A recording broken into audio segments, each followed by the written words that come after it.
Shalom, selamat sore Bapak Ibu Saudara dikasih oleh Tuhan. Harusnya nggak ada, tapi Mas Daniel WA saya, Pak, pertanyaanku belum dijawab. Wah, saya lupa sekali. Sebetulnya ada pertanyaan lagi, satu lagi, tapi saya jawab sebelum bagian keempat ini. Bagaimana dengan anak-anak berkebutuhan khusus? Ya, mungkin yang setengah artelek atau monggolit yang seperti itu ya. Itu jawabannya sama persis dengan paido komunion. Jadi mereka walaupun dia dewasa tapi dianggap sebagai anak-anak. Kebetulan kemarin saya di Beratang hari Selasa khotbah kaum wanita, dan ada Hana umur 40 sekian, tapi otaknya, pikirannya ya mungkin tuh anak umur 8 tahun, 9 tahun. Waktu puji-pujian, wah semangat sekali, luar biasa. Apakah dia nggak bisa? Boleh. Nah seperti itu ya. Jadi kalau dia anak Tuhan, ya toh kita tahu kecil diserahkan kepada Tuhan, bisa. Nah ini bagian yang keempat, pertanyaan yang berikutnya, moga-moga ini yang terakhir, tapi kalau ada lagi boleh. Bolehkah mengganti anggur dan roti diganti sama yang lain seperti itu dalam perjamuan suci? Nah kalau dijawab memang beragam, ada dua besar ya. Ada yang menentang, tapi ada juga yang menerima. Kenapa menentang? Karena latar belakangnya pandangannya seperti ini. Kenapa menerima? Karena latar belakang pandangannya seperti ini. Saya ingatkan saudara, waktu seri kedua atau ke-1 saya lupa ya. Ke-1 ini ada pandangan transsubstansiasi. Trans dan substansi. Nah, yang paling kuat ini pandangan Katolik, tapi bukan hanya Katolik saja ya. Sebagian kecil orang Pantekosta sama seperti Katolik ini. Trans perubahan, substansi. Jadi terjadi perubahan, berubah seluruh substansi. Jadi substansi roti berubah jadi tubuh Yesus. Ini pandangannya ya. Lalu substansi anggur berubah menjadi darah Yesus. Jadi pandangannya Katolik itu seperti ini, dan ada beberapa gereja Pantekosta seperti ini. Makanya perubahan ini secara tepat disebut gereja Katolik Roma sebagai transubstansiasi. Nah, seperti saya bilang tadi tuh, sebagian kecil gereja Pantekosta dan ada beberapa gereja kecil-kecil juga yang menganut pandangan ini. Ya, jadi pandangan transubstansiasi ini, gereja Katolik Roma mengajar begini. Jadi yang memimpin Lord Supper ya, mereka bilang komuni itu, Ekaristi itu harus imam yang ditabiskan, nggak boleh yang lain. Nah kenapa? Karena imam yang sudah ditabiskan sah itu, dia akan memberkati hosti itu dan anggur ya. Kenapa? Karena itulah roti itu dirubah jadi tubuh Yesus, daging Yesus yang sesungguhnya. Meskipun rupanya seperti roti, baunya seperti roti, ya rasanya juga roti, tapi karena dipercaya seperti ini ya. Dan ketika ia memberkati anggur itu jadi darah Yesus sesungguhnya. Walaupun penampilannya, aromanya, rasanya tetap anggur, nggak berubah seperti itu. Nah satu lagi, misa di perjamuan suci itu dalam Katolik dengan jubah warna-warninya dan upacaranya, nah ditambahkan arti dalam Katolik itu. Jadi waktu perjamuan suci itu seperti pelaksanaan ulang secara dramatis bagaimana Yesus mati di atas Kalvari dengan darah Yesus itu. Nah, kalau pandangannya seperti ini, ingat ya, roti, anggur berubah jadi tubuh darah Yesus harafiah. Jadi ketika kapan berubah ketika didoakan. Makanya harus imam yang sudah ditabiskan yang mendoakan itu. Jadi penerima jemaat menerima bagian dalam Kristus yang sudah dikorbankan. Nah, makanya ini pengulangan kalau bagi Katolik ya. Pengulangan dalam sedang dikorbankan dalam misa. Nah, akibatnya, karena latar belakang pandangan transubstansiasi ini, makanya Ekaristi perjamuan kudus itu lebih utama dan lebih penting daripada khotbah dari firman. Karena itu puncaknya di situ, ditunggu-tunggunya di situ. Nah, makanya saudara mesti paham ya, ada beberapa ya mungkin beberapa orang Kristen juga waktu khotbah tapi kalau perjamuan kudus itu tuh wow. Nah, pandangannya yang seperti ini ya. Nah, bahkan dalam pandangan ini tradisi yang sudah dipegang gereja mensyaratkan, makanya unsur rotinya dan anggurnya tidak tergantikan. Bahkan supaya sakramen atau perjamuan sucinya dipandang sah itu, keabsahannya ini ditentukan apa? Anggur dan rotinya harus diberkati imam.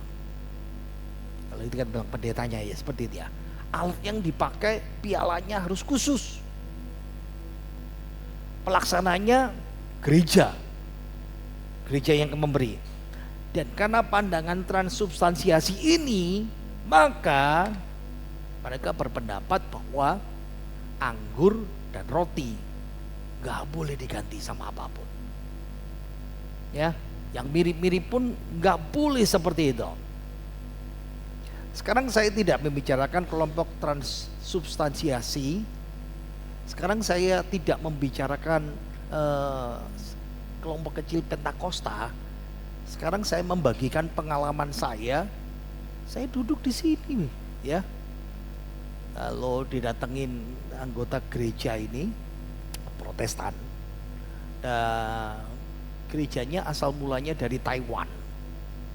Lalu ngajak bertukar pikiran sama saya. Wah, saudara pasti paham ya kalau diajak tukar pikiran teologi itu paling seneng saya ya. Nah, mereka bilang kalau perjamuan suci itu anggurnya itu harus dari buah anggur yang asli, segar, terus diperas jadi sari asli. Lalu saya bilang, kenapa kalau di toko kan ada jus anggur 100%? Oh, enggak sah itu. Harus ada petugasnya sendiri. Diakennya itu mesti didoakan lalu memeras itu. Jadi bisa tahu ini bukan kelompok Katolik, ini bukan kelompok Pentakosta sebagian kecil, ini Protestan. Pandangannya juga sama. Makanya anggurnya tuh ngotot harus seperti ini. Lalu mereka debat lagi sama saya ya. Mereka bilang kelompok gereja ini yang sama yang ngajak debat ini. Nah, lalu baptisan. Jadi kalau di kolam ini tidak sah Pak Pendeta. Oh iya, kenapa? Airnya tuh tidak mengalir. Saya mulai bingung. Kenapa kalau air mengalir? Kalau masuk air pure, itu kan mati dalam dosa. Oh ya betul. Nah, kalau dia keluar, air tidak mengalir, dosanya itu ngendep di bawah. Waduh, wah, kita bisa sekarang kita bisa mikir ya, tipe-tipenya orang legalistik ini seperti ini. Lalu kalau Bapak di gereja Bapak seperti apa? Gereja ini di Surabaya di sini ya. Wes, coba tanya-tanya, wes saya tahu itu ya. Jadi kami bikin airnya itu muter. Lu doai Pak. Air itu kan berarti kalau muter, nanti kalau muter pas kena yang dicemplungin, berarti airnya dosanya masuk lagi dong. Dosa orang yang kedua itu. Mereka mangkal mungkin sama saya ya. Pokoknya harus ikutin cara penyalipan Yesus. Itu yang paling betul Pak. Loh kalau gitu baptisan air kita nggak boleh taruh tangan di dada. Kok bisa? Yesus disalib itu tangannya terlentang loh Pak. Jadi kalau masuk air itu harusnya yang absah, afdol itu baptisan tuh mesti tangannya terbuka gini. Orangnya mangkal mungkin sama saya. Ingat ya, ada kelompok-kelompok yang seperti ini. Jadi ini kelompok yang transubstansiasi yang otot nggak bisa diganti. Kebanyakan legalistik ya, lain seperti ini. Nah yang kedua, pandangan perjamuan suci. Nah ini model mistik.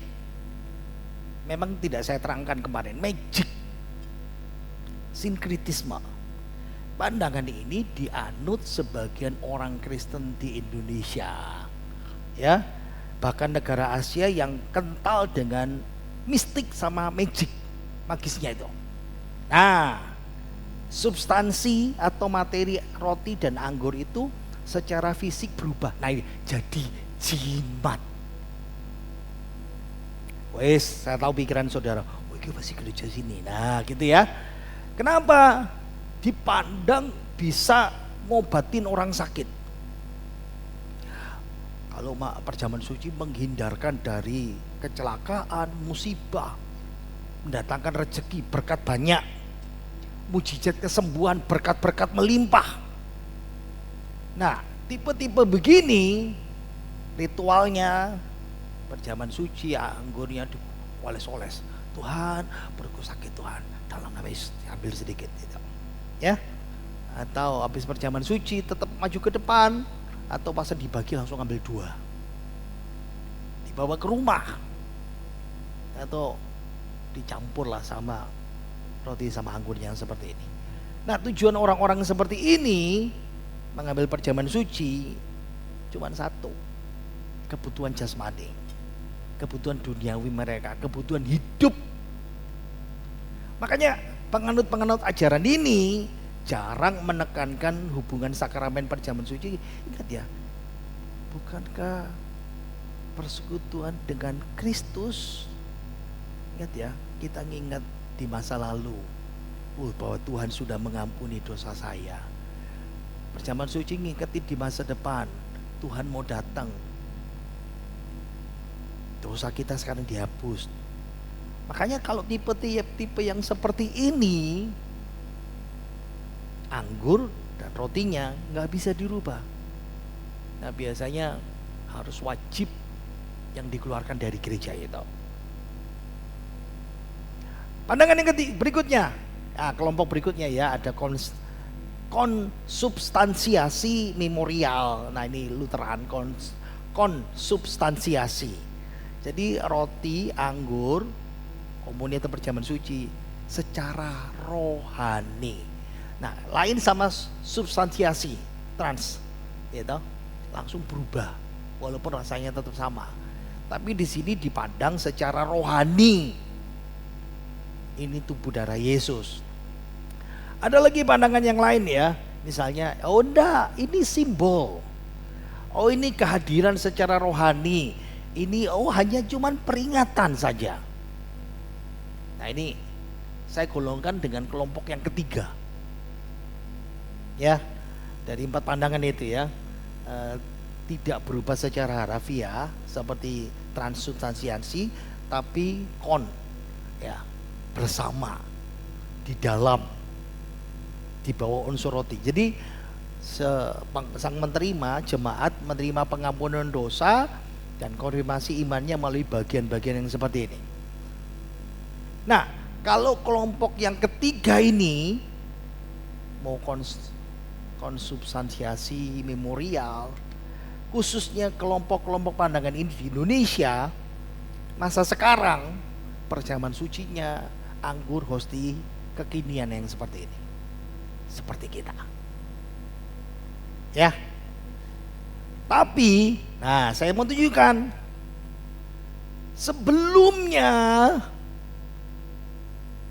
15 tahun lalu, 20 tahun lalu, mau itu gereja Pantekosta, mau itu gereja Protestan, mau itu gereja Reform yang di Indonesia ya, mereka masih pakai roti tawar yang dipotong kotak-kotak.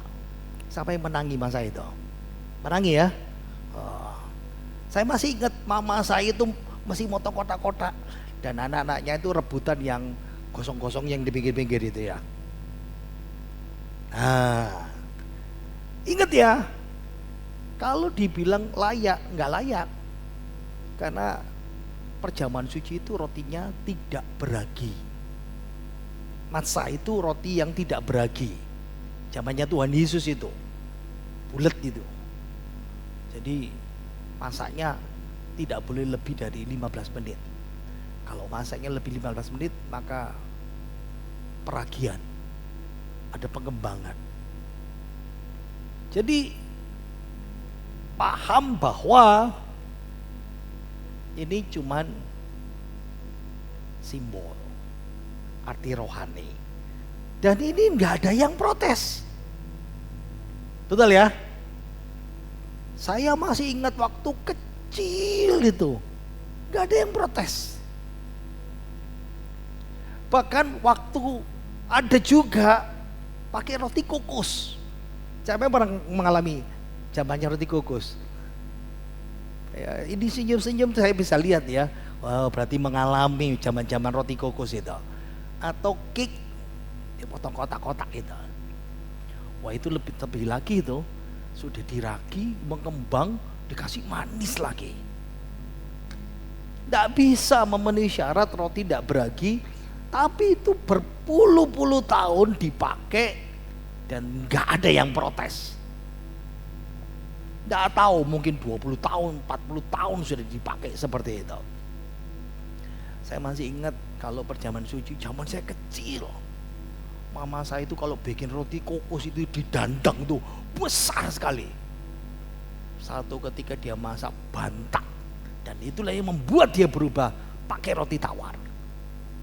Dan anak-anaknya makan roti bantat itu kenyang sekali.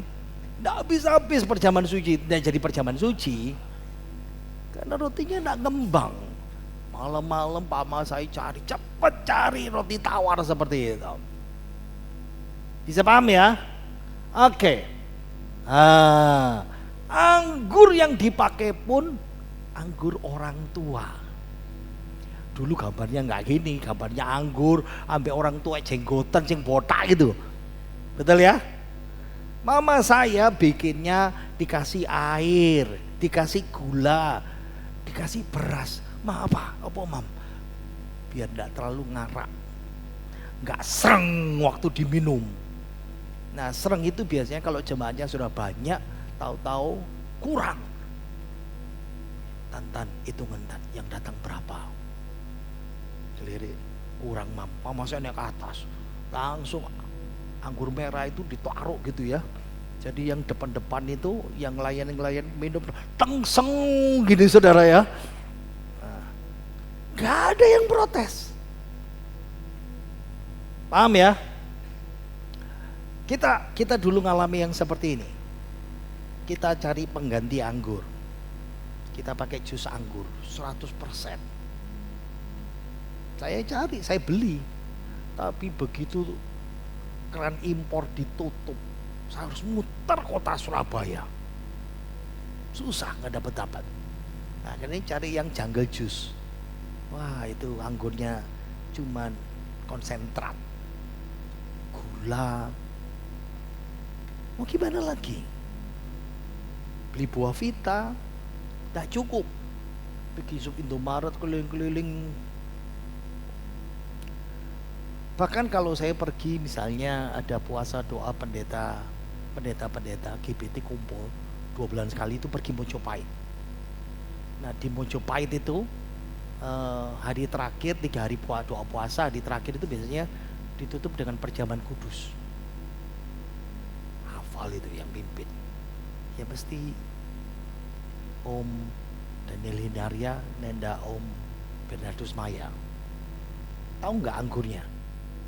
Pakai sirup rasa anggur itu dipusak, itu pun masih dicampur sama air. Paham nggak? Nggak ada yang protes. pendeta semuanya, 120 pendeta, 150 pendeta, perjamuan suci semuanya. Nah kalau saudara pergi ke desa, di pelosok, tidak ada roti dan anggur, biasanya rotinya pakai ubi sama singkong. Serius.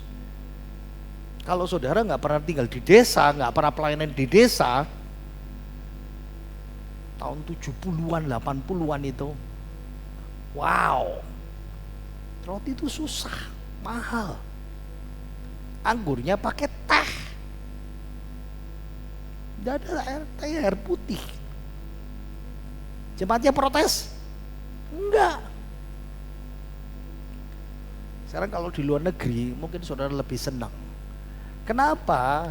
Pakai Coca-Cola. Jadi beberapa gereja tertentu Protestan, Pantekosta ya pakai Coca-Cola. Wafer, biskuit, cake. Itu yang dipakai perjamuan suci. Ya. Tapi pendetanya dalam ibadah, mari kita angkat, enggak disebut angkat singkong kita. Mari kita angkat ubi kita, biskuit kita, bolu kita. Mari kita angkat teh kita, air putih, Coca-Cola, enggak. Masih tetap berkata, mari kita angkat cawan kita. Mari kita angkat roti kita.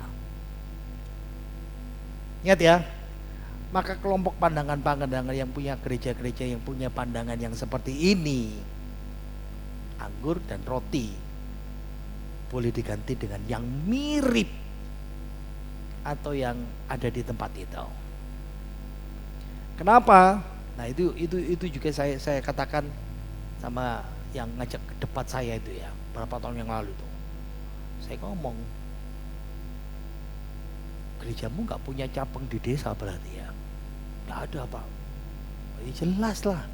Coba kalau misalnya teman saya, dia baru buka gereja di Kalimantan, di pedalaman. Jangankan beli anggur, zaman itu anggur kita tahu ya, wis paling gampang lah beli anggur. Berapa harganya sekilo? Memangnya ada yang beli paketan seperti yang dikeluarkan kemarin hoki, satu kotak bandring beli satu gratis satu? Nggak mungkin. Orang harus beli 1 kilo 50 kilo 50 ribu 60 ribu. Kalau diperes saya katakan, gimana jemaat di desa kolektornya saya nggak kurang, saya bilang gitu. Makanya kemajuan teknologi belanja online masa kini, begitu selesai perjamuan suci kayak minggu kemarin, saya langsung save cek di kulkas kita, hostingnya tinggal berapa, kotak anggurnya tinggal berapa, supaya beli sudah beli langsung dikirim.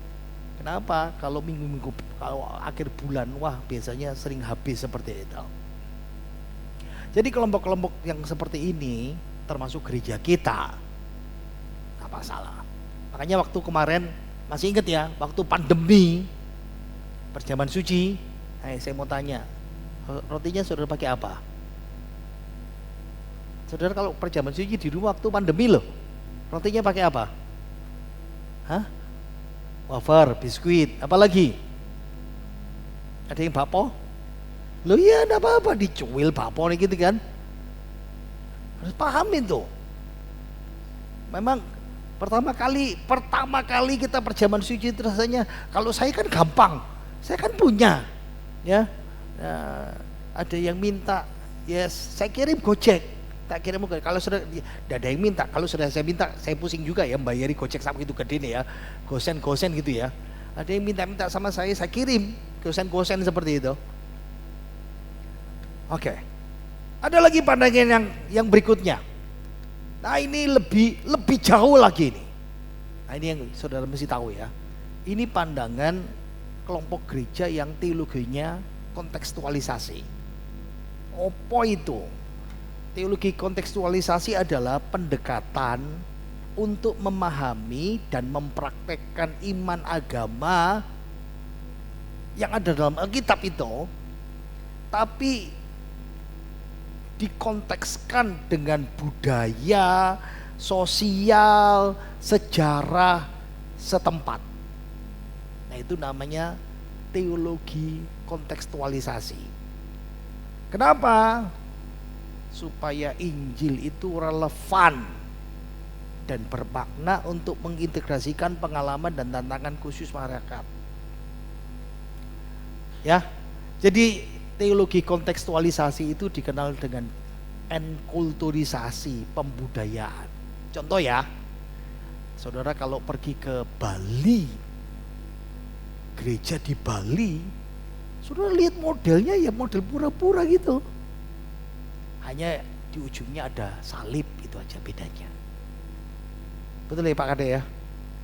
Nah, tergantung tempatnya, saudara di mana. Jadi teologi kontekstualisasi itu merujuk cara gereja di setiap zaman menyesuaikan ajarannya dengan budaya. Ya, sama seperti kalau di GKJ. Kenapa disebut Gereja Kristen Jawi Wetan?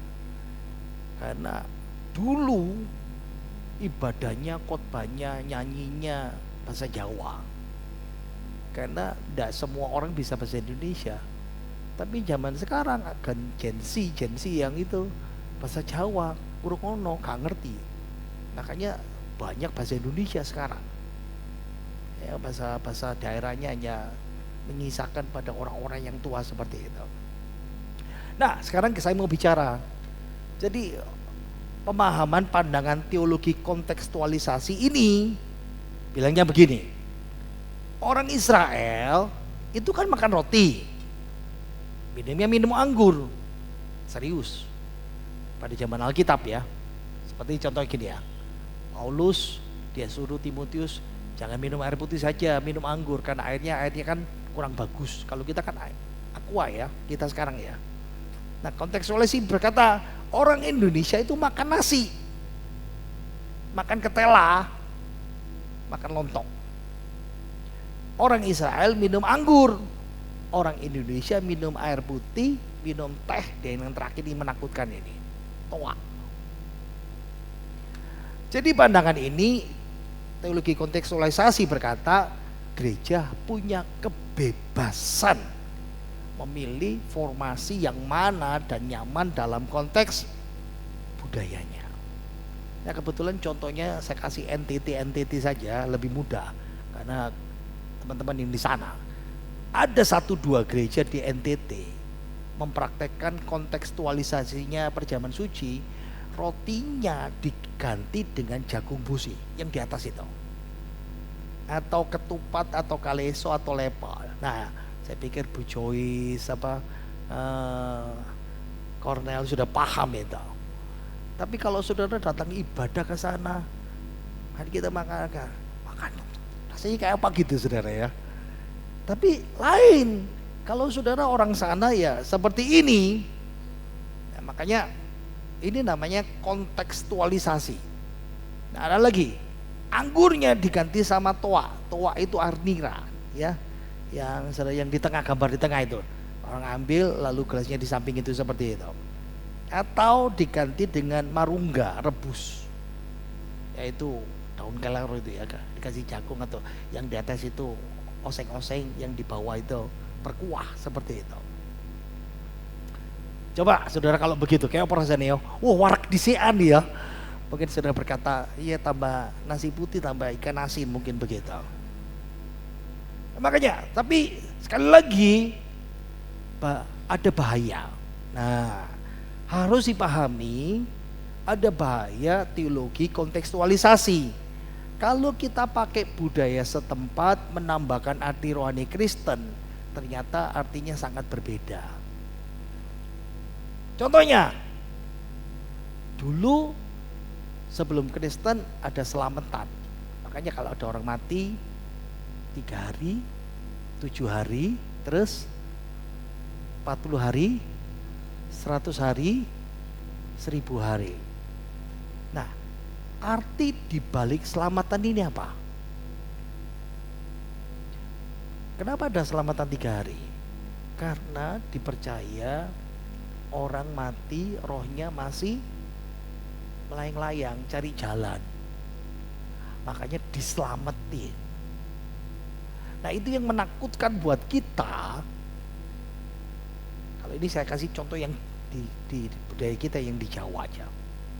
Makanya selalu kalau misalnya ya kalau ada orang Kristen yang lemah imannya tanda petik, Pak ini keluarganya minta biston. Nah itu dirohanikan biston 3 hari, 4 hari, 5 hari. Saya tawar begitu saudara. Perlu diterangkan seperti itu. 40 hari Pak, gak perlu buat duit. Tapi keluarganya ngotot seperti itu. Nanti ucapan syukur atau apa seperti itu. Makanya teologi kontekstualisasi ini harus diterapkan dengan hati-hati sekali. Memang ada budaya yang netral dan ada budaya yang mesti dicek. Netral itu apa? Misalnya pakaian, ya, makanan, bentuk bangunan seperti itu. Tapi tetap juga ya, misalnya teman-teman pendeta yang ada di Tanah Toraja, ketika mereka bikin bangunan tongkongan ya, rumah khas mereka, itu ada filosofinya. Nah itu mesti hati-hati filosofi yang seperti itu. Nah itu sama persis orang Indonesia, anak Tuhan bangun rumah, ini mesti ditonton Hong Shui nih. Wah wis bahaya ini saudara ya. Ya cuman kalau misalnya masuk akal logika, oh ya coba sok kencang gitu ya, orang luar dari luar datang bisa lihat semuanya seperti itu. Memang selalu ada risiko dalam mengakomodasi kebenaran dalam satu budaya.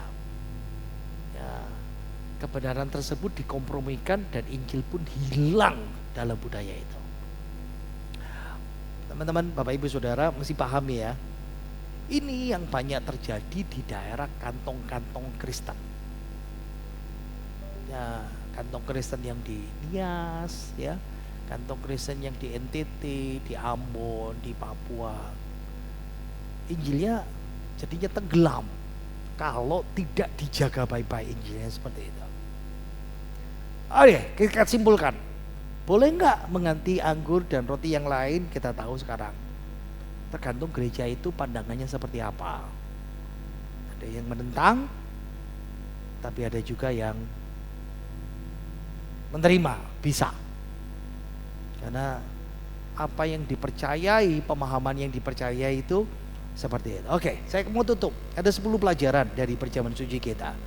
Ingat ya, kita mengambil bagian dalam perjamuan kudus sebagai orang percaya akan keselamatan satu-satunya di dalam Yesus. Itu penting ya. Perjamuan suci itu mengingatkan kita keselamatan kita. Perjamuan suci juga mengingatkan kita harus bergantung pada Tuhan untuk memperoleh makanan rohani kita dan jasmani kita. Kalau Tuhan sudah memberikan tubuhnya dan darahnya buat saudara dan saya menyelamatkan kita, Tuhan juga mencukupin kebutuhan kita yang lain. Yang ketiga, perjamuan suci itu bisa jadi contoh patron untuk perjamuan sehari-hari kita, cara kita makan. Ingat ya, itu kan berhubungan dengan sesama. Kalau kita kan bilang, kalau kamu sebelum perjamuan suci ada ganjelan, doa minta ampun sama Tuhan. Tuhan, aku sudah ngampuni orang itu. Sama persis. Duduk makan, depan-depan pecucu-pecucuan, mangan sampai mangkal gitu saudara ya. Belajar ampuni, belajar bersyukur sama Tuhan,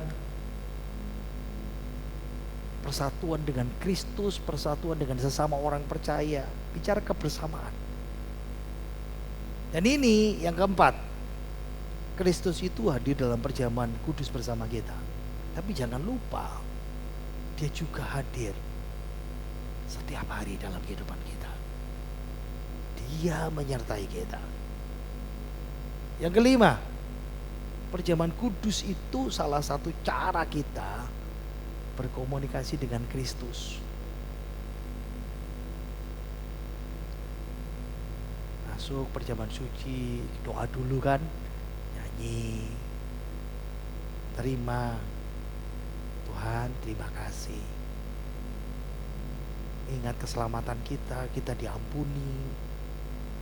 Aku mau bersekutu dengan Engkau Tuhan, doa bersama dengan sesama kita satu gereja, ada doa pribadi. Perjamuan kudus itu mengingat, Tuhan terima kasih, aku orang berdosa, aku orang bejat, aku orang hina, Tuhan sudah angkat aku, menyelamatkan aku. Perjamuan suci itu juga